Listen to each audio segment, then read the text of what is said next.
कोई विशेष वैष्णव उत्सव नहीं है, तो हम अपनी वैष्णव भजनों की जो चर्चा है उसको आगे बढ़ा रहे हैं। प्रतिदिन हम एक वैष्णव भजन के ऊपर चर्चा करते हैं, और इस श्रृंखला में हम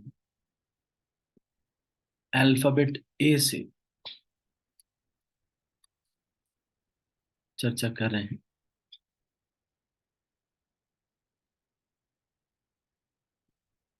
श्री भक्ति विनोद ठाकुर और नरोत्तम दास ठाकुर इत्यादि के भजनों पे हम चर्चा कर रहे हैं। कल हमने श्रील प्रभुपाद के ही एक भजन अर्थहीन देखी मोरे छेड़े छे सबाई, इस भजन के ऊपर चर्चा किया था।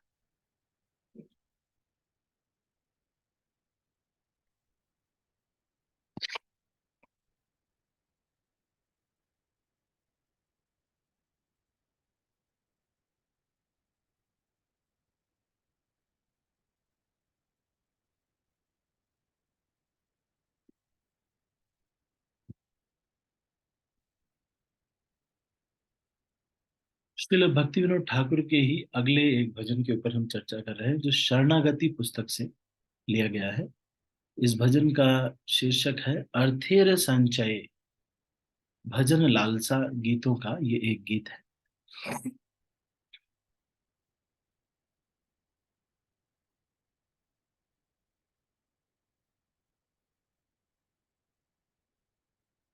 तो इसको हम गाते हैं, फिर इसके बाद इसके ऊपर चर्चा करेंगे।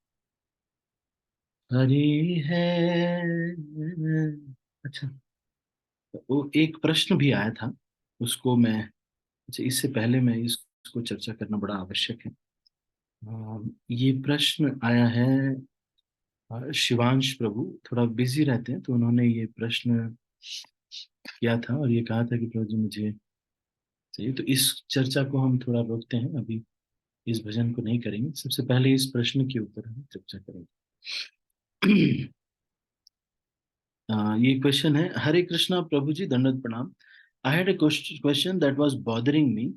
How can we see guru as always transcendental? What are the qualifications of Guru, Prabhuji? When fall down happens, how do we see from our perspective? तो ये प्रश्न आया था मेरे पास। तो इसमें कह रहे हैं कि कैसे हम गुरु को दिव्य देखें। तो यही प्रश्न एक बार रुक्मणी कृष्ण प्रभु जी को भी पूछा गया था। तो रुक्मणी कृष्ण प्रभु ने जवाब दिया था, और भी बहुत सारी चीजें हैं जिनको हमको दिव्य देखना पड़ता है, जैसे कि श्रीमद् भागवतम, या फिर हमसे जो वरिष्ठ भक्त हैं। कई बार ऐसा होता है कि वो कुछ कहते हैं, जैसे हिज होलिनेस प्रबोधानंद सरस्वती स्वामी महाराज। एक बार मैं गया उनको लेने, तो वो चप्पल पसंद करना था, तो उनकी उनको किसी ने ऑरेंज कलर की ही दो चप्पल दी। तो एक में नीले रंग का बॉर्डर, स्लेटी कलर का बॉर्डर थे, और एक में एक पूरा पूरा सैफरॉन था। लेकिन महाराज पता नहीं क्या हुआ, महाराज को एक चप्पल उसकी और एक चप्पल इसकी पसंद आ रही। तो मुझे भी समझ में नहीं आ रहा था ऐसे कैसे महाराज पहनेंगे। लेकिन महाराज जगन्नाथ कथा करते हैं तो रोने लगते हैं। लेकिन अभी दुनिया के क्षेत्र में इतने दिव्य, इतने ज्यादा समझ वैसी नहीं है, या फिर हो सकता है समझ होगी भी तो उनको इतना ये नहीं कि एक चप्पल इसका एक चप्पल उसका पहन लेते हैं। या फिर आ,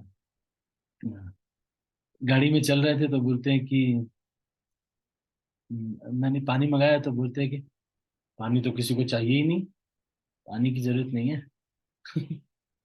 फिर इसके बाद सामने भैंस बहुत सारी गाड़ी के सामने आ गई, तो बोलते हैं कि ये भैंस कहाँ से आई, बताओ। महाराज, मुझे नहीं पता है महाराज कहाँ से आई, उनको कुछ पता ही नहीं है। अरे नाराज, अब सारी भैंसों का हम कहाँ से डेटा ले आएंगे। नहीं महाराज, ऐसे ही है। तो बहुत सारी चीजों को हमें दिव्य देखना पड़ता है। जैसे कि भगवान को अर्पित जो जल है वो दिव्य है, हम इसको कैसे माने? ऐसे आकर आपने ऐसे ही घुमा दिया फोटो के सामने और कह रहे हैं कि अब ये दिव्य जल है। तो क्या, what is the criteria, how can we see, what is the, how do we see all these things? So सबसे पहली तो बात है कि जो एक हमारे दीक्षा गुरु होते हैं उनको दिव्य देखना, सबसे पहला जो कारण है वो है शास्त्रीय श्रद्धा के अनुसार। शास्त्र कहता है, शास्त्र ये कहता है कि अपने गुरु में संशय नहीं करना चाहिए। तो जो हमारे दीक्षा गुरु हैं उनको हमको तो समझना चाहिए कि हाँ, ये अगर कुछ कह रहे हैं तो जरूर इसमें कुछ मर्म होगा। उनसे क्लैरिफाई करने के लिए भी वो बोलते हैं कि अगर आपको नहीं कन्विंस होता है तो आप क्लैरिफाई कर लीजिए। आप कह सकते हैं कि महाराज, ये अ, अगर हम मर्सिडीज में न जा करके अगर हम BMW में जाएं तो हमारा एवरेज इतना पड़ेगा, हमारे लिए ठीक है। जैसे कि एक बार महाराज ने, गुरु महाराज ने मुझे कहा कि फ्लाइट बुक करो मेरे लिए। तो मैंने फ्लाइट बुक की, तो मैंने सोचा कि बिजनेस क्लास वाली बुक करनी चाहिए, क्योंकि मैं पहली बार बुक कर रहा था महाराज की फ्लाइट। कभी बाकी सेवाएं तो मैंने की हैं महाराज की, लेकिन जैसे पर्सनल सेवा या फिर कुछ, लेकिन कभी फ्लाइट बुक की नहीं थी। पहली बार बुक कर रहा था। तो महाराज क्या, तो मैंने बिजनेस क्लास की मैंने देखी और मैंने बताया महाराज ये है चार्जेस हैं, ऐसे है। तो महाराज बोलते, oh this is too costly, why do we need this, you book me economy, है ना, this is not good, Shila Prabhupada money, ऐसे करके महाराज बोल रहे थे कि बॉम्बे जाना था महाराज को गाजियाबाद से। तो फिर मतलब दिल्ली से बॉम्बे। तो फिर उसके बाद मैंने कुछ फ्लाइट दिखाई तो जो बहुत ही मतलब इकोनॉमिकल थी, फिर भी मैंने सोचा कि उसमें स्पेस तो होना चाहिए, ऐसे करके। फिर महाराज बोलते, no no this is not required, you book this. अब कल ही की फ्लाइट थी तो फिर थोड़ी महंगी तो थी। महाराज, no no this is not required. फिर उसके बाद महाराज ने बहुत ही एकदम जो सिंपल सीटें होती हैं, जो नॉर्मल, आप, वो महाराज ने ली।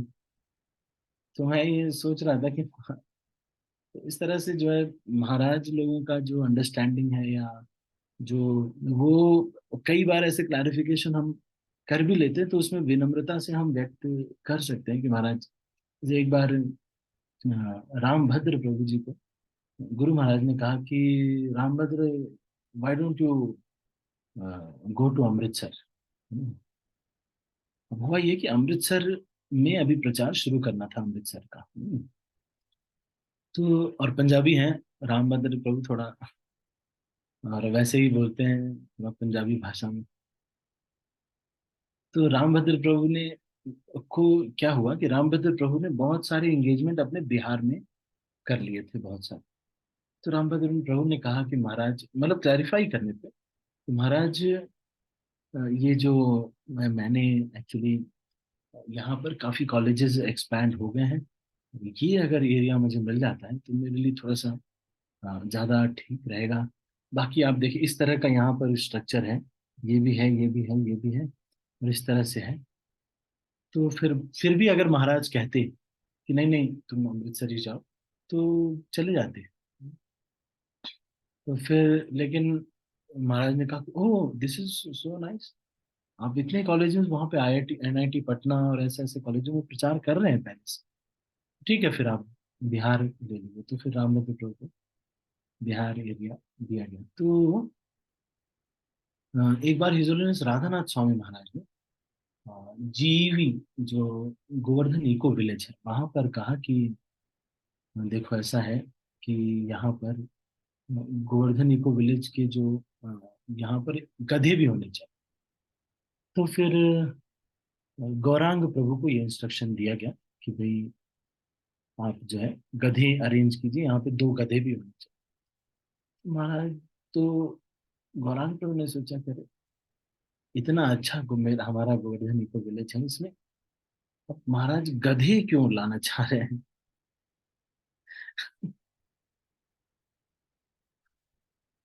बार बार फिर गौरांगपुर को निकल गया, दिमाग से निकल गया ना। तो फिर महाराज ने यूएस चले गए महाराज। तो यूएस से कॉल किया महाराज ने कि so Gauranga, did you keep the donkeys? तो मैंने कहा यस यस महाराज, it will be there when come, it will be there, ऐसे करते हैं। फिर गौरांगपुर भूल गए। तो महाराज जब वहां से चलने लगे तो यूएस के कुछ योगा टीचर्स को का ग्रुप महाराज लेके आ रहे थे। लगभग आई थिंक 40-50 ऐसे। तो उनको वो योगा वहाँ पे बड़ा फेमस है, मतलब योगा, तो उनको लेके आ रहे हैं। मैं ये समसामयिक आचार्यों की दृष्टि से बता रहा हूँ कि किस तरह से आजकल के जो वरिष्ठ ब्रह्मचारी लोग हैं, जो सन्यासी लोग हैं उनसे, और गुरु हैं जो, उनसे कैसे डील कर रहे हैं। तो हुआ ये कि महाराज जब वहां से चलने लगे, बोर्ड करने लगे, तब महाराज ने पूछा गौरांग से, so Gauranga, did you keep the donkeys? Gaurang ने सोचा, अरे गधों के पीछे महाराज इतना पड़े हो भी, अपनी बुद्धि से सोच रहे थे कि गधा क्या जरूरत है। बोले अरे महाराज, is it so much required गधा, डंकी? तो महाराज ने कहा कि oh you don't know, you Americans like donkeys very much. महाराज उस मेंटेलिटी को जानते हैं। तो फिर गौरांग प्रभु ने जहां से भी पकड़ के पूरे एरिया में खोज करके दो गधे ले आकर के वहां पे रख दिए। देखो पूरे वाक्य में आप देखिए, हाँ ये बात तो सही है कि हम दिव्य हैं ही ये लोग, है ना। एक बार राधानाथ महाराज को कि एक शिष्य की डेथ हो गई, तो उन्होंने कहा, सब भक्तों ने आकर के बताया महाराज को कि महाराज जी, आ, आप बीच लेक्चर में, महाराज ने मतलब 8 से 8:30 से 9:30 10 बजे तक लेक्चर होता है। महाराज 9 बजे ही बोले कि आई हैव टू गो, और उसके बाद चले गए। थोड़ी देर बाद सब भक्तों ने बताया, महाराज 9 बजे आपके एक शिष्य की डेथ हो गई है, ये इनका नाम है, ऐसे वैसे। तो महाराज बोले कि हाँ हाँ मैं जानता हूँ, I am chanting for him, that's why I stop the class. 9 बजे उन्होंने इसको क्लास को इसीलिए खत्म किया क्योंकि मैं जो है मैं उनके लिए जब करना चाहता था। और आई मेट हिम, ऐसा बोल रहे थे महाराज, आई मेट हिम ऑल्सो।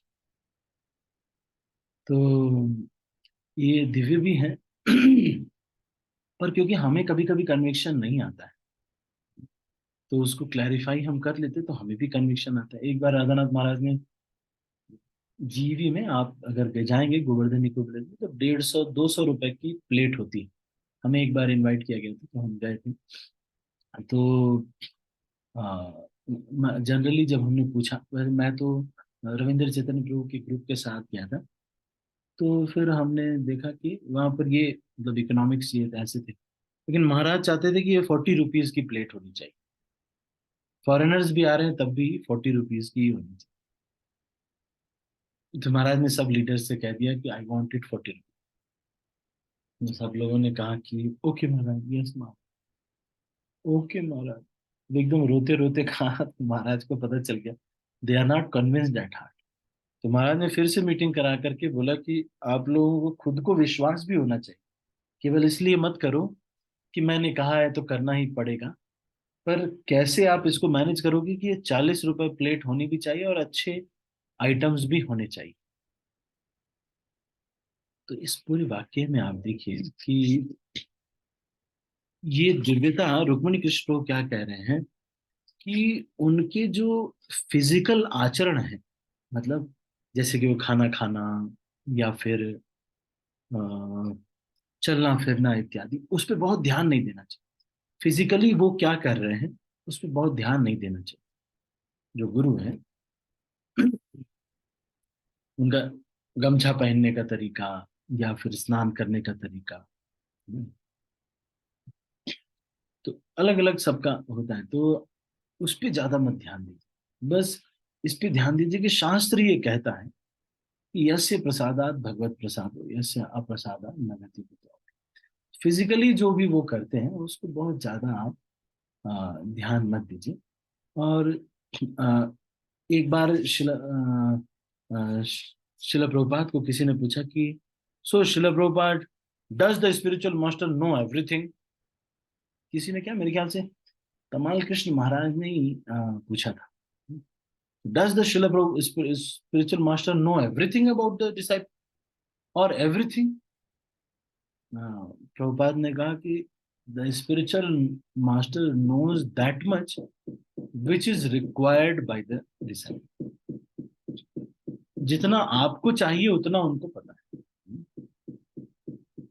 तो इस तरह से ये बात भी सही है कि उनको दिव्य समझना चाहिए। फिर कई बार ऐसे भी होते हैं कि उस क्षेत्र का उनका उनका एक्सपीरियंस हो सकता है ना हो, तो कई बार वो कह भी देंगे तो आपके मन में लेकिन कन्विक्शन नहीं आएगा। तो आपको क्या करना चाहिए, बहुत ही विनम्रता से, महाराज ऐसे था और ये भी था, तो फिर भी मुझे तो ऐसे ही करना चाहिए ना महाराज। तो क्लैरिफाई कर कर सकते हैं अगर बहुत ज्यादा डाउट होता है ना। नहीं, शुरू में तो यस कर ही देना चाहिए, यस महाराज, ओके महाराज। अब जनरली आप देखेंगे जैसे कि जनरली यस ही करना चाहिए। अगर कभी अगर ऐसा कभी कभी होता है ऐसा कि कभी बहुत क्रिटिकल रहता है, तब आप बोल सकते हैं, जैसे कि महाराज बोल रहे हैं कि आप मान लो किसी एक हस्बैंड वाइफ है, उनका अभी कुछ दिन पहले डिवोर्स हुआ। किसी कारणवश अब दोनों का नहीं हो पा रहा था, तो डिवोर्स हुआ। तो उसके बाद प्रभु जी गए महाराज के पास। तो वो प्रभु जी को महाराज ने कहा कि यू शुड मैरी अगेन। अब ये प्रभु जी कह रहे हैं कि महाराज आई डोंट मैरी, लेकिन महाराज इनकी प्रवृत्ति जान रहे हैं। तो महाराज कह रहे हैं no no you should marry again. फिर इन्होंने क्लैरिफाई किया कि महाराज this is the situation, I am fully engaged, ऐसे वैसे बोल रहे थे। पर महाराज ने कहा कि still you should marry again. फिर क्या करें, फिर मैरिज किया उन्होंने। एनी तो अगर आपको फेथ नहीं आ रहा है, और ये सच मानिए, आप अगर उनको जिस तरह से आप उनको समझेंगे, कृष्ण स्वयं इसमें इंटरफियर करेंगे कि because he is considering like that, let me make it like that. क्योंकि भगवान ने ये सिस्टम बनाया ना, तो इसलिए अपने सिस्टम के ऊपर फेथ रहेगा उनको। और मान लो, अगर मान लो कुछ गड़बड़ या इधर उधर होता भी है, ये तो देह है, देह का घाटा होगा, आत्मा का तो घाटा ज्यादा होता भी नहीं। और ज्यादा इम्पोर्टेंट चीजों को करवाना, जैसे कि जॉब के बारे में आपने पूछा महाराज से या अपने शिक्षा गुरु से पूछा, उन्होंने कह दिया ये जॉब नहीं वो जॉब करना, आप क्लैरिफाई कर दी प्रभु महाराज ये नाइट शिफ्ट की जॉब है, या प्रभु जी नाइट शिफ्ट की जॉब है, ऐसे ऐसे, हाँ तब तो ठीक है, आप दिन वाला ही करो। और ऐसे वैसे आप क्लैरिफाई कर सकते हैं, है ना। क्लैरिफाई कर सकते हैं। कई बार ऐसे भी होता है कि मान लो उनसे नहीं हो पाता है, तो आप उनसे ऊपर जो उनके जो गुरु हैं या उनके जो वरिष्ठ हैं, उनके पास जा सकते हैं, उनके साथ। ऐसे नहीं कि डायरेक्ट आप चले गए और ये तो ऐसे बोल रहे हैं, तो फिर क्या होगा, क्लैश होगा। मान लो आपको वृंदावन जाना है, लेकिन उन्होंने आपको कुछ सेवा दी है, आपके शिक्षा गुरु ने। तो आपने कहा कि अरे ये तो सेवा में बिजी रखते हैं यार, मेरे को तो वृंदावन जाना है, वृंदावन जाऊंगी कभी ना लौट के आऊंगी। फिर आपने क्या किया, दूसरे किसी वरिष्ठ भक्त को फोन किया और उनको कहा कि प्रभु जी मैं सोच रहा था वृंदावन जाने का, मेरा बड़ा मन है, मेरे दिल की इच्छा है। उनको तो पता नहीं है कि आपको सेवा मिली है, तो वो कहेंगे हाँ हाँ, वृंदावन जाने में ब्रजवास तो करना ही चाहिए, चले जाओ। अब उनको जाकर के पहले वाले को आप बोलेंगे प्रभु जी क्या करें प्रभु जी, हम तो जाना नहीं चाहते थे, लेकिन अब वो वरिष्ठ भक्त है, उनका आदेश आ गया, अब जाना ही पड़ेगा, क्या करें, उन्होंने पर्सनली मुझे आदेश किया है कि अब जाना ही पड़ेगा। इस तरह से जो है क्लैश कराते हैं, है ना। नहीं, इसीलिए one person should be accountable. मतलब एक व्यक्ति आपका अकाउंटेबिलिटी होनी चाहिए एक व्यक्ति से, और बाकी जो सभी लोग हैं सभी रेस्पेक्टफुल हैं, एडवाइस भी ले सकते हैं, बातें भी कर सकते हैं, सब कुछ कर सकते हैं। पर जब करने की बात आएगी, तो सारे इंस्ट्रक्शन वाया उनके थ्रू आने में ठीक रहता है, आप भी सेफ रहते हैं। जैसे एक बार राधे श्याम प्रभु को राधे श्याम प्रभु की पहले जो काउंसलर थे वो थे भक्ति रसामृत महाराज। बाद में जब उनका सन्यास हो गया, क्योंकि सन्यासी तो परिव्राजक होता है, इसलिए उन्होंने श्यामानंद प्रभु को एज ए काउंसलर कर लिया। तो अभी उनके काउंसलर राधे श्याम प्रभु के श्यामानंद प्रभु हैं, लेकिन पहले जो उनके काउंसलर थे वो थे भक्ति रसामृत स्वामी महाराज। तो भक्ति रसामृत स्वामी महाराज ने उनको कुछ सेवा दी प्रिंटिंग करने की, और एक प्रिंटर भी दिया। अब प्रिंटर थोड़ा महंगा उस समय प्रिंटिंग का थोड़ा था। तो राधे श्याम प्रभु को फिर बीच में मिले कृष्णानंद प्रभु, और कृष्णानंद प्रभु बहुत सीनियर भी है। तो और इन्होंने बताया भी था कि ये सीनियर हैं, बहुत ही सीनियर है। एक बार मिलाया भी था कि बहुत सीनियर है, कभी कभी आपके पास आएंगे ये भी, और इनसे भी आप गाइडेंस ले सकते हैं, बड़े अच्छे हैं ये, ऐसे बोला भी था भक्ति रसामृत महाराज ने। तो उन्होंने एक दिन कृष्णानंद प्रभु मिले और बोले गए, इधर आओ, रामाकृष्ण, रामकृष्ण नाम था उस समय। तो बोले, रामाकृष्ण इधर आओ, ये देखो ये सारे डॉक्यूमेंट्स हैं, ये पेन ड्राइव में, इसको सबको प्रिंट करके अभी ले आके दो मुझे, तुरंत, मैं अभी चाहिए अभी। तो उन्होंने कुछ और सेवा दी हुई थी, तो इनको इन्होंने क्या किया, राधेश्याम प्रभु ने क्या किया, देखिए, क्योंकि उनको पता है तो ये सीनियर, लेकिन ये हमारे जो इमीडिएटली अभी जो मेरे काउंसलर वो तो भक्ति रसामृत महाराज, तो हमको क्या करना चाहिए। तो उन्होंने कहा कि महाराज, प्रभु जी, I was given this service, so अभी I don't know which one I should follow, you can. तो इन्होंने कहा कि नहीं नहीं, अभी कर दो, पहले ये इमरजेंसी है, जल्दी करना है। तो उन्होंने कहा, प्रभु जी can you just inform Devamrita प्रभु, देवामृत प्रभु पहले, भक्ति रसामृत महाराज पहले देवामृत प्रभु थे। तो उन्होंने कहा कि can you just inform Devamrita Prabhu also, प्रभु जी, so I will do this, but you can just inform Devamrita Prabhu. तो उनको भी समझ में आ गया कि हाँ हाँ ठीक बात है, इनके इमीडिएट जो है वो अथॉरिटी है, इस वजह से ऐसे कह रहे हैं, ठीक बात है। तो फिर उन्होंने डिस्कस किया, फिर भक्ति रसामृत महाराज ने कहा नहीं नहीं, फिर डिस्कस हुआ, फिर उसके बाद कि वही ज्यादा इंपॉर्टेंट था, क्योंकि उनको प्रेजेंटेशन देने जाना था भक्ति रसामृत महाराज को, देवामृत प्रभु को। तो फिर उसको पहले किया, फिर बाद में इनको किया। तो कई बार हमको ये लगता है कि कुछ मैटर्स में हो सकता है उनको नॉलेज ना हो। तो हम क्या कर सकते हैं, एक बार मान में कन्विक्शन नहीं आ रहा है, तो हम एक बार क्लैरिफाई कर सकते हैं कि महाराज ऐसे था, तो फिर मेरे को ऐसे बस क्यों, क्योंकि हमारे माइंड को कन्विक्शन होने के लिए। लेकिन अगर मान लीजिए आपको कन्विक्शन हो जाता है, आपको लगता है कि जो कहेंगे वो मैं करूँगा, जनरली यही सिद्धांत है, जनरली यही सिद्धांत है, जो बोला सो कर, इससे आपका जीवन बहुत सिंपल हो जाएगा। इसी को बोलते हैं सिंपल डिवोटी, है ना, सिंपल डिवोटी बोलते हैं ना, simplicity is Vaishnavism. What is simplicity, जो बोला सो करो, यही सिंप्लिसिटी है। ठीक है। तो कई बार जो है ऐसे हो जाए, जनरल तो यही प्रिंसिपल है। माइंड हमारा ये ट्रिक करता है, ये कहता है कि देखो ये कह रहे हैं वो कह रहे हैं, हम कौन सा करना है? ऐसे करके बहुत सारा कुछ बोलते हैं। तो माइंड को बोलना है कि नहीं नहीं, जनरल प्रिंसिपल यही है। नॉर्मल चीजों में तो अगर कोई बहुत क्रिटिकल केस है तब आप ये कह सकते हैं कि नहीं नहीं, ऐसे नहीं वैसे, है ना, ठीक है कि नहीं। तो क्लैरिफाई कर सकते हैं, इसमें कोई बात नहीं है। तो गुरु को दिव्य देखना कैसे चाहिए, रुक्मिणी कृष्ण प्रभु कहते हैं कि do not observe their physical activities, वो कैसे कर रहे हैं, हमेशा ये समझना चाहिए कि वो जो भी करें, चाहे वो शर्ट उल्टा उल्टा पहने, चाहे वो शादी कर लें, चाहे जो भी करें हैं भाई, है ना, हमको इस दृष्टि से नहीं देखना। हाँ, अगर वो नियमों, चार नियम को तोड़ने लगे, या फिर अ, अ, अपने जो वरिष्ठ भक्त हैं, जो अपने जो गुरु हैं, उनके ही वो अ, मतलब उनके जो शिला प्रभुपाद के इंस्ट्रक्शंस है उससे बिल्कुल अगेंस्ट चले गए। कई बार ऐसा होगा, थोड़ा बहुत अगर होता है तो फेथ नहीं करना चाहिए। जैसे मान लो आपके जो शिक्षा गुरु हैं, उन्होंने उनको उनके ऊपर अथॉरिटी ने, किसी ने बोला कि देखो 5 बजे यहाँ पर आ जाओ, तो इन्होंने कहा कि नहीं 5 बजे अभी थोड़ा दिक्कत है, नहीं आ पाएंगे, 7 बजे हम चलेंगे, है ना। तो इतने छोटे के लिए इतना नहीं, बहुत बड़ा रूल नहीं ब्रेक किया ना कि भाई प्रभुपाद ने कहा था 5 बजे आना चाहिए, ऐसा नहीं है। तो इतना बड़ा नहीं ब्रेक किया, तो इतने छोटे से के लिए फेथ नहीं तोड़ना तोड़ना चाहिए, क्योंकि the more you have faith the more mercy will come. तो छोटी चीजों के लिए फेथ तोड़ना नहीं चाहिए। फिर यहाँ पे कह रहे हैं कि what are the qualifications of a guru. तो एक तो गुरु हैं जो दीक्षा गुरु हैं, उनकी क्वालिफिकेशंस यही सारी हैं।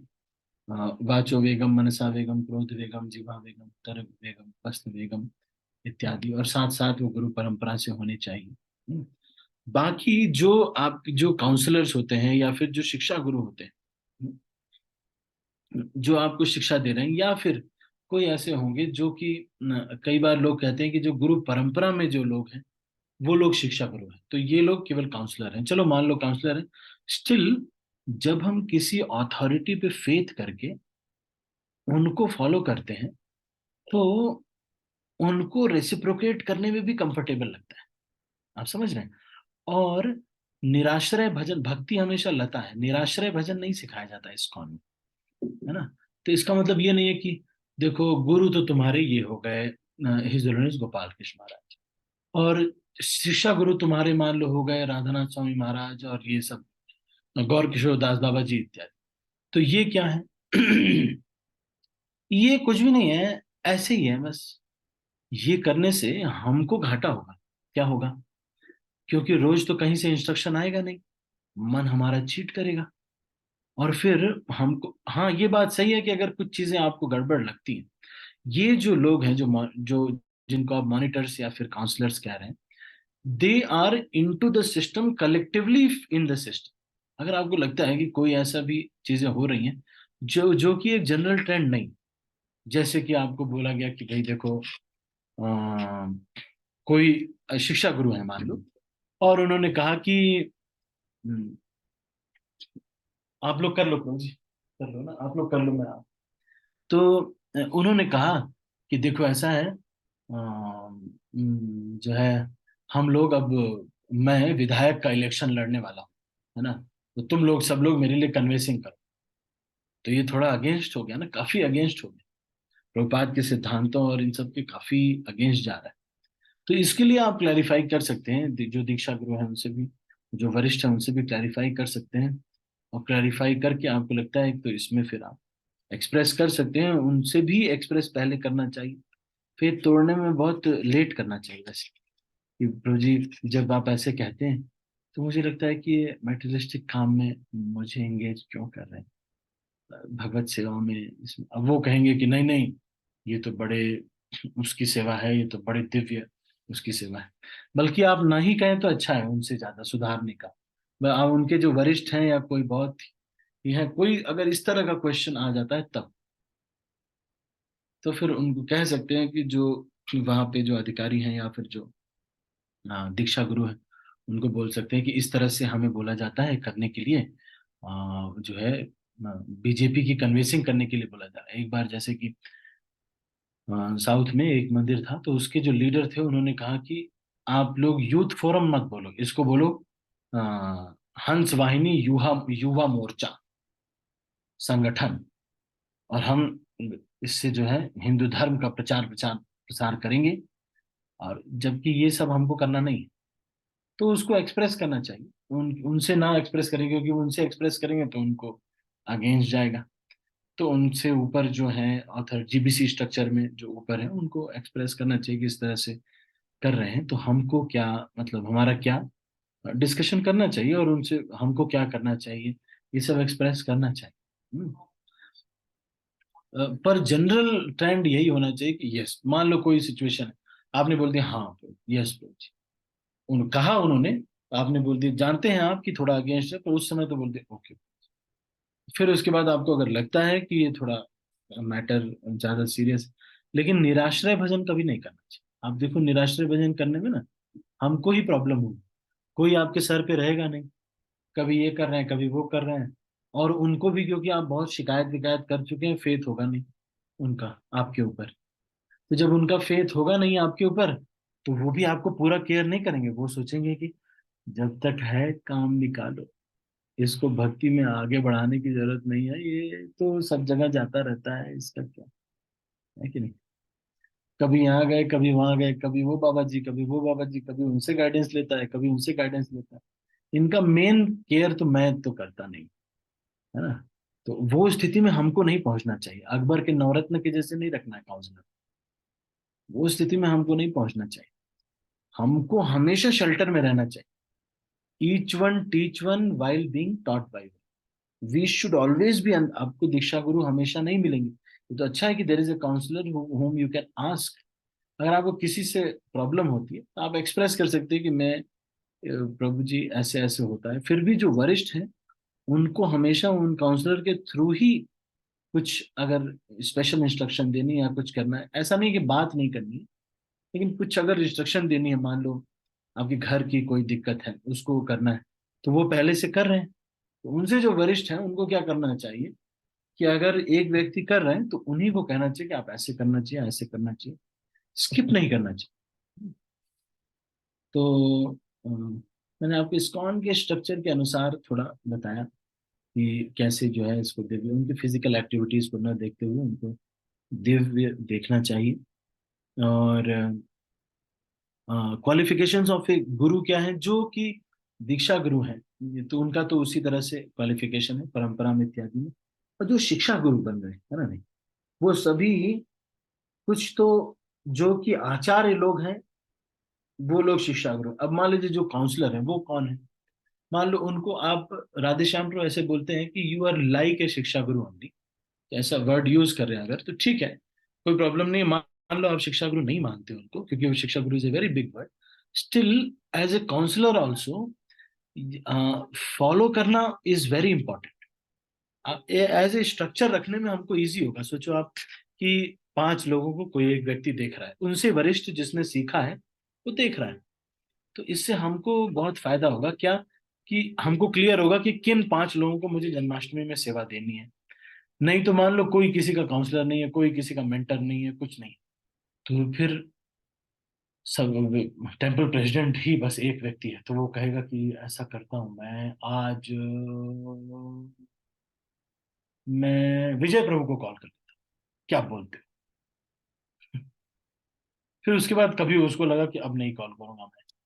तो कोई स्ट्रक्चर नहीं है ना, कोई एक व्यक्ति होना चाहिए जिनके अंडर में वो व्यक्ति भजन कर रहा है, वो उनकी केयर टेक कर रहे हैं। मतलब केयर का मतलब उनकी सर्विसेज, उनकी नामे रुचि, उनका जीवन मतलब सेवाओं में और वैष्णव सेवा में रुचि उनकी बढ़ रही है, प्रतिदिन भजन इत्यादि हो रहा है, उनका कुछ फैमिली में अपहीवल आ रहा है।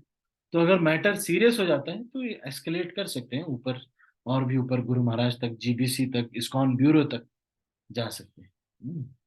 पर जनरल ट्रेंड यही है, okay, yes, yes, okay, okay, yes, yes, है ना नहीं।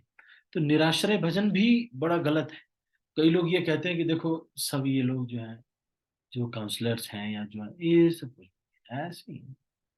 इनका इतना कोई, आपको मेन तो देखो जो दीक्षा गुरु है वही है, बाकी तो ये लोग कुछ है।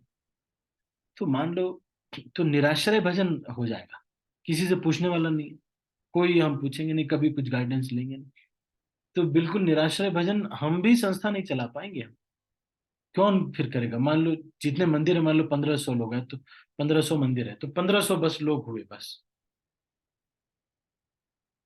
बताइए। 1500 लोग ही हुए पूरे इस्कॉन में, पूरे वर्ल्ड की 7 बिलियन to 8 बिलियन पॉपुलेशन को एड्रेस करने के लिए केवल 1500 लोग हैं। मतलब कि एक एक व्यक्ति 1 1 करोड़ लोगों को काउंसलर है। 1 करोड़ लोग का नाम भी याद कर लेगा तो बहुत बड़ी बात होगी। We need so many counselors, so many leaders, so many leaders, so that they can be available for them। अब किसी की मान लो बेटी की शादी है, तो उसमें थोड़ा सा प्रेजेंस होना चाहिए। अब सब सब चीज में 100 सन्यासी है मान लो, तो सब चीज में हिज होलिनेस गोपाल कृष्ण महाराज जाएंगे। या मान लो किसी माता जी को ये पूछना है कि मेरे यहाँ पे शुद्ध नहीं है, अशुद्धि है, तो हमको क्या करना चाहिए, तो जाकर के सीधा हिज होलिनेस गोपाल कृष्ण महाराज से पूछेंगे, तो महाराज ये बताइए अब शुद्धि का ऐसे, तो महाराज तो कभी नहाना धोना भी रुक जाएगा महाराज का। हाँ, ये भी नहीं है कि अब जैसे काउंसलर है वो ये कहते हैं कि मैं ही हम है यम, यम है हम, तो दीक्षा गुरु बेकार है, उनकी यात्रा में मत जाओ, उनका जो भी उनको उसमें कहीं नहीं, वो सब बेकार है। उनके उनकी कोई क्लास भी नहीं सुनी, उनकी यात्रा में मत जाओ, सब बेकार है। तो ऐसे भी नहीं करना है, क्योंकि प्रॉब्लम ये है कि उनसे अगर दीक्षा गुरु से हमारी आसक्ति नहीं होगी तो गोलोक कौन लेके जाएगा, वो जानते हैं, गोलोक कौन लेके जाएगा? उनकी सेवा करना, उनसे श्रवण करना बड़ा इंपॉर्टेंट है। हम्म, ठीक है। और ये जो शिक्षा गुरु होंगे या जो काउंसलर्स होंगे वो भी उन्हीं के इंस्ट्रक्शंस या उन्हीं के लाइन में जो इंस्ट्रक्शंस हैं उन्हीं को ही रिपीट करना चाहिए। कोई ऐसा नहीं कि कोई अपना नया ही कुछ रिपीट बता रहे हैं और कुछ नया ही कुछ कर रहे हैं। तो इसमें थोड़ा सा हमको देखना चाहिए। कई बार ऐसा होता है कि जो शिक्षा गुरु या फिर जो काउंसलर्स लोकल होते हैं उनके मन में कुछ एक चीजें आ जाती हैं, वो स्ट्रक्चर के विरुद्ध होती हैं। तो उसमें क्या करना चाहिए, हमको इमिडिएटली वहां पर विद्रोह न करते हुए हमको एक्सप्रेस करना चाहिए। थोड़ा और वरिष्ठ हैं जो, उनसे एक्सप्रेस करना चाहिए कि क्या स्ट्रक्चर है, व्हाट इज द नियम, क्या है, क्या स्ट्रक्चर है। और फिर उनको जो प्रेम करते हैं उनके थ्रू उनको कन्वे करना चाहिए कि देखो ऐसे अगर आप ना करें तो बड़ा अच्छा रहेगा, है ना। ये भी बता देना चाहिए उनको कि मेरे बारे में नहीं कहिएगा, लेकिन आप थोड़ा इनको कन्वे कीजिए, इस तरह से मेरे को भी फ्रीडम रहेगा, मुझे भी अच्छा लगेगा। और भक्ति में हम भी आगे बढ़ेंगे, है ना? ठीक है। लेकिन निराश्रय भजन भी नहीं करना चाहिए। ये नहीं सोचना चाहिए बस चलो अब तो कोई नहीं है हमारे सर, कोई नहीं है, क्या बोलते हैं ना, चक्कर में क्या टक्कर में, क्यों पड़े हो चक्कर में। ऐसे करने में नहीं, एक व्यक्ति होना चाहिए हमारे लिए। आप उनसे रेसिप्रोकेट करेंगे, प्रेम करेंगे तो वो भी आपके लिए परेशान रहेंगे कि अच्छा अच्छा प्रभु जी, उनको ध्यान देना है मुझे, देखो। आप रेसिप्रोकेट नहीं आप करेंगे, जो दीक्षा गुरु है वही है बस, और बाकी तो है लल्लू लोग हैं, है वही है ये लोग। जो दीक्षा गुरु है वो है। आएंगे नहीं है, आपके पापा की डेथ हो गई ना, नहीं आएगा कोई। मान लो पापा की डेथ हुई, कोई नहीं कोई नहीं आ रहा है। सब लोग बोल रहे भाई इनके तो वही है, बस एक ही व्यक्ति है। तो ऐसा नहीं करना चाहिए। कहाँ आपकी तबीयत खराब हो गई तो कौन आएगा आपको पट्टी करने के लिए? कौन आएगा? वहां से आएंगे दीक्षा गुरु जी? नहीं आएंगे। तो इनको डिसरिगार्ड भी नहीं करना चाहिए। आजकल थोड़ा सा फैशन ये भी चल गया है, मुझे लगता है कि गुरु मतलब उन्हीं का सानिध्य प्राप्त करना है, उन्हीं का करना है। तो आप के जो वरिष्ठ भक्त जो सीखे हुए हैं, ये हमारा मिस यूटिलाइजेशन है कि इतने वरिष्ठ भक्त जो हैं उनका हम इस्तेमाल नहीं कर पा रहे, जो कि बहुत सारे भक्तों को शेल्टर दे सकते। हाँ, अगर उस शेल्टर में आपको लगता है कि भौतिक चीजें करवाई जा रही, भगवान की सेवा न करके अपनी सेवा करवाई जा रही, मेरी सेवा करो मुझे पास, क्योंकि अपनी सेवा करने के लिए, करवाने के लिए उत्तम अधिकारी होना चाहिए। तो अगर उनको लगता है कि नहीं अपनी सेवा ही करवा रहे हैं, तो मुझे ये करो, चलो मेरी मसाज करो, मेरा जो है ये करो घर में, मेरा ये लेके आओ, तो मेरा ये घर का ये करना है, मेरे बिजनेस में तुम हेल्प करो, चलो आ जाओ सारे लोग मेरे बिजनेस में इन्वेस्ट करो, तुम लोग मेरे एलआईसी के वो मेंबर बनो, ये सब बनो। तो ये आरसीएम का मेरे अंडर में मेंबर सारे बनने चाहिए। ये सब अगर वो कह रहे हैं तब फिर आप सोच सकते हैं कि भाई ये ऐसे बोल रहे हैं। अगर वो दीक्षा गुरु हैं तब भी अगर वो कह रहे हैं एमपी एमएलए वाला, तो फिर जीबीसी इत्यादि वो उनसे क्लैरिफाई करना चाहिए कि इस तरह से कर रहे हैं। तो हम लेकिन अपने फेथ को रखना चाहिए और आश्रित भजन ही करना चाहिए, निराश्रित भजन नहीं करना चाहिए। कोई होना चाहिए जिसको आप रेसिप्रोकेट करते हैं, थोड़ा वरिष्ठ होना चाहिए। ऐसा भी नहीं कि वो सन्यासी होगा तभी ठीक है, नहीं सन्यासी हुआ तो नहीं, वो गृहस्थ हो, ब्रह्मचारी हो, जो भी हो, गाइडेंस में रहना चाहिए। कई बार लोग ये कहते हैं कि प्रभु जी हम जो ब्रह्मचारी हैं उनसे गाइडेंस नहीं ले पाएंगे, या फिर कोई कहते हैं कि प्रभु जी हम जो गृहस्थ है ना उनसे हमारा उतना नहीं हो पाता, हमको ब्रह्मचारी ही पसंद आते हैं। गृहस्थ और ब्रह्मचारी इससे नहीं मैटर करता है ज्यादा, मैटर बहुत ज्यादा नहीं करता है। कुछ एक चीजों में हो सकता है मैटर करे, जैसे कि आप संतान उत्पत्ति करने जा रहे हैं तो क्या 24 घंटे संतान ही उत्पत्ति करते रहेंगे क्या? मतलब अब प्रभु जी अब विवाह हो गया, अब हर साल संतान उत्पत्ति करेंगे, कितने अब 80 साल जिए, 80 संतानें हैं, हर साल तो नहीं करेंगे। भजन करने के लिए काउंसलर होते हैं, भजन करने वो उन्होंने किया है, आप चिंता मत करो। वो आपको ट्रेनिंग दे देंगे, खूब खूब ट्रेनिंग दे देंगे, चिंता मत करो। अरे बच्चा सब लोग पैदा कर रहे हैं, सारे जानवर पैदा कर रहे हैं। अगर जो काउंसलर है, मान लीजिए आपके कोई काउंसलर है वो ब्रह्मचारी है, तो अगर मान लो बच्चा पैदा करने के बाद किसी सीनियर वरिष्ठ गृहस्थ भक्त से बोल सकते हैं कि इसमें आप गाइड कीजिए कैसे करना है। भाई उन्होंने किया नहीं है तो उनको मालूम नहीं है कैसे पैदा होते हैं बच्चे, तो फिर भाई उन्होंने बोल दिया कि ये आप करिए, आप इनको गाइड कीजिए। तो वो एक मान लो किसी को जॉब चाहिए, तो जो ये इतना एक्सपीरियंस नहीं है, तो या फिर म्यूचुअल फंड में इन्वेस्ट करना है, ये इतना ज्यादा नहीं जानता, तो जो जानता है जैसे चौपाटी मंदिर में ब्रज बिहारी प्रभु हैं या फिर वो लोग, उनको जो है आ, उनको अप्रोच करना चाहिए। तो भाई वो पहले शेयर्स वगैरह का काम किया हुआ है, तो वो बहुत अच्छे से गाइड कर सकते हैं कि ऐसे कर लो, ये कर लो, है ना। हमको हमेशा हेल्प लेनी ही पड़ेगी। आप सोचोगे कि जो मेरे काउंसलर हैं बस सर्वे सर्वा यही है, नहीं नहीं, उनको बहुत सारी चीजों में नहीं हो तो उस क्षेत्र का किसी और को आउटसोर्स कर सकते हैं। तो ठीक है, मैंने बहुत सारा कुछ बताया। इम्पोर्टेंट क्वेश्चन था कि how to have faith, C guru as a transcendental. ये फिजिकल एक्टिविटीज पे ध्यान मत दीजिए, और जब वो इंस्ट्रक्शन देते हैं अगर आपको लगता है कि ये तो स्पिरिचुअल इंस्ट्रक्शन तो ज्यादातर तो फॉलो कर ही सकते हैं। हाँ, अगर आपको जैसे कंपनी की नौकरी की इत्यादि की बात है, या फिर कुछ बात है, हो सकता है उस क्षेत्र में उनको पता ना हो कि ये कौन सी कंपनी है। जैसे Google, delight, Microsoft, Infosys, Wipro, ये सब कंपनीज हैं तो इसके बारे में पता होता है, किसी के बारे में नहीं पता है तो उस क्षेत्र में जो करंटली अभी है कौन सी टेक्नोलॉजी सीख रहे हैं वो बता सकते हैं ना। ठीक है। तो how do we see from our perspective when fall down happens. तो जब जो शिक्षा गुरु या काउंसलर्स हैं उनका क्वालिफिकेशन क्या है कि उन जो मंदिर इत्यादि ने उसको निर्धारित किया है कि ये भक्तों को शेल्टर देंगे, ये भक्त अभी इतना साल हो गया, जैसे पूना इत्यादि में क्या है कि आप till 10 years you remain A facilitator. मतलब भक्ति में आए आप 16 माला जब से करने लगे, उसके बाद 10 साल तक आप फैसिलिटेट करते हैं। और 16 माला 4 नियम जब से आपने शुरू किया तब से लेके 10 साल तक आप फैसिलिटेशन करते हैं कि भक्तों को जोड़ते हैं, किसी काउंसलर के अंडर में लेके जाते हैं। फिर 10 से लेके 15 साल तक आप एक असिस्टेंट काउंसलर के रूप में कुछ गाइडेंस भी देते हैं, पर साथ में जो है उनके उनके काउंसलर कोई और रहते हैं। फिर 15 साल के बाद you become a counsellor, or else you are given a project also. फिर 20 जब ईयर्स हो जाते तो कुछ एक प्रोजेक्ट मिल जाता है आपको।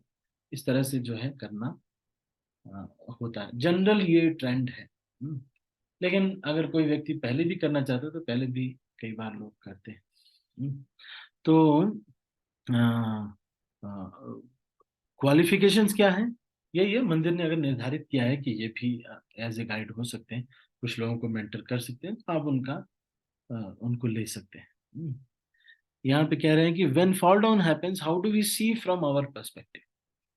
तो जब फॉल डाउन होता है तो हमको हमेशा यही सोचना चाहिए कि वी आर, ये सब लोग माया में है, माया बहुत प्रबल होती है, वो स्ट्रगल को चला और उन्होंने ये जो है छोड़ दिया, कोई प्रॉब्लम नहीं है। पर हम अभी, क्योंकि हमें संन्यास आश्रम में जाना है या ब्रह्मचर्य आश्रम में जाना है, तो हमारे काउंसलर ये नहीं हो पाएंगे, क्योंकि भाई हमको संन्यास लेना है या फिर कुछ ऐसा करना है, तब तो हमको गृहस्थ आश्रम में हमको मैच नहीं हो पाएगा, हो सकता है।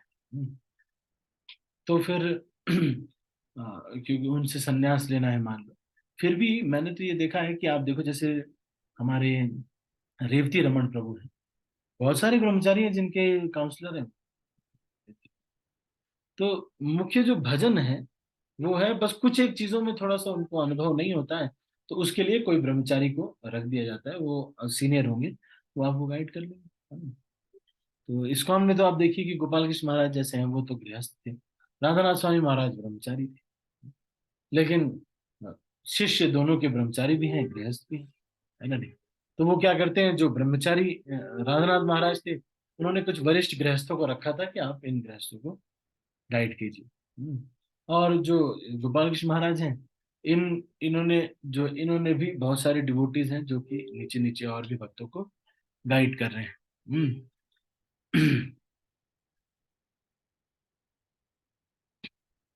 ठीक है। तो ये इस तरह से जो है, व्हेन फॉल डाउन हैपेंस, तो हमको ये समझना चाहिए थोड़ा स्ट्रगल कर रहे हैं, लेकिन इसमें कोई, हमको नहीं उनका अपमान करना चाहिए। और जनरली क्योंकि वो वरिष्ठ है, मान लो गृहस्थ आश्रम में भी जाते हैं, वरिष्ठ हैं, तो कुछ कहते हैं तो पालन करना चाहिए उसका, है ना, कोई दिक्कत नहीं है। पर अगर आप जब आप मान लो काउंसलर चेंज कर लिया आपने, क्योंकि फॉल डाउन हो गया, या गुरु बदल दिया आपने, जैसे भक्ति बृहद भागवत महाराज जो है, उन्होंने 3 बार दीक्षा दी, 3 बार जो भी गुरु से वो किया उनका फॉल डाउन हो गया, 3 बार उनकी दीक्षा। तो हो सकता है हमारा कभी ऐसा हो भी जाए, तब भी हमको शेल्टर में ही रहने का प्रयास करना चाहिए।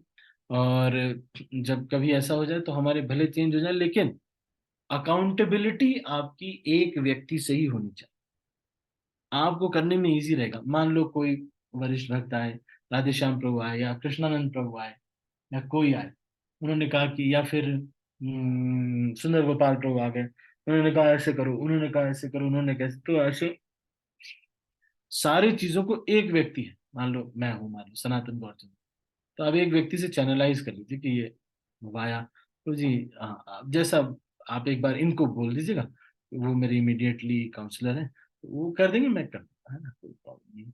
ऐसे थोड़ा सा बता देंगे, क्योंकि उनकी और भी बहुत सारी चीजें मुझे कहे हैं वो, तो क्लैरिफाई आपके लिए भी बढ़िया रहेगा, सेफ रहेंगे आप। नहीं तो आप बोलेंगे, मान लो गौरांग प्रभु ने कुछ कहा, फिर आपने कहा कि प्रभु मैं तो नहीं कर पाऊंगा, मैं, उन्होंने मुझे ये कहा है, मैं वही कर, तो गौरांग प्रभु को लगेगा यार वो ज्यादा इंपॉर्टेंट है, मैं ज्यादा इंपॉर्टेंट नहीं हूँ। आप समझ पा रहे हैं बात, why is he more important, हो सकता है बुरा लग जाए, है ना। तो हमको इसीलिए एक व्यक्ति रहेगा तो हमारे लिए ठीक रहेगा, उनसे पूछ सकते हैं कि प्रभु जी आप एक बार, आप मुझे कह रहे हैं प्रभु जी, अच्छा ये अगर एक बार उनसे प्रभु जी को भी बता देंगे, फिर हम कर लेंगे इसको, हम यही करेंगे, आप उनको एक बार बता देंगे, जब उनसे बात हो जाएगी तो क्लियरिटी हो जाएगी। आप अपनी प्लेट में क्यों ले रहे हैं कि उसमें आपस में लड़ा रहे हैं? देखिए, बीजेपी वालों ने ये कहा, कांग्रेस वालों, फिर पता चलेगा कि एक ही मंदिर में एक कांग्रेस एक बीजेपी, दो हो गए। ठीक है, तो बड़ा ही महत्वपूर्ण प्रश्न, इसलिए हमने इसको थोड़ा समय दिया। आप सभी भक्तों का बहुत बहुत धन्यवाद। हरे